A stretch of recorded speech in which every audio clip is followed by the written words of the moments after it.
Písal sa rok 1980.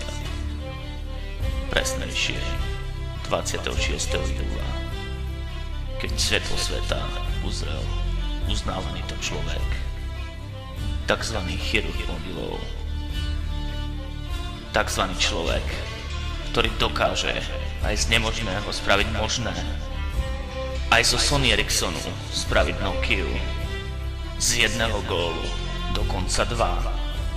Človek, ktorý dokáže ohúriť svojou krásou aj upratovačky z Kaliny, svojimi očami prinútiť mačky naháňať psov, svojou postavou prinútiť všetky baby pičky si honiť doma a svojou vôňou 7 krásky umrieť.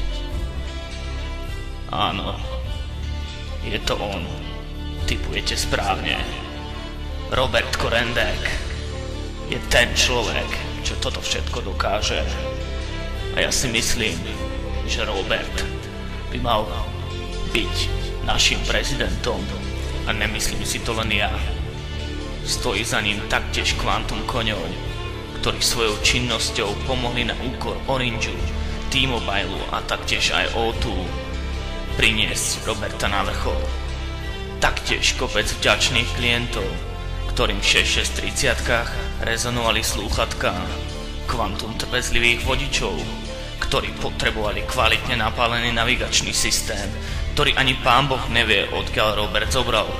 Takisto kopec jeho spolubráčov, ktorí už pri prvom dotyku lopty s Robertom stratili nervy. A takto by som mohol pokračovať ešte dosť dlho.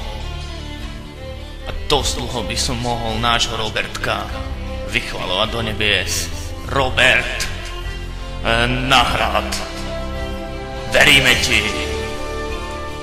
Veria ti upratovačky z Kaliny, pohostinstvo pod Orechom, spoluhráči z bojníc, konkurenčné predajne ujazdených mobilov, vedúca z čínskej reštaurácie na rozvoji, personál skvéry a taktiež človek, čo ti predal ten rozhrkaný bavorák.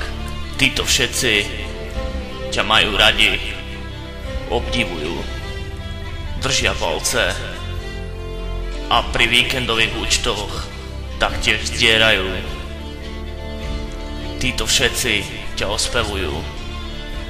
Títo všetci držia s tebou. No milý Robertko, mňa si nemal nasrať a nemal si mi vyhlásiť vojnu. Teraz vidíme, kto tu víťazí. A preto všetky kurvy tohto sveta, obzrime si Robertka Rendeka v plnej paráde s jeho obľúbenou skladbou.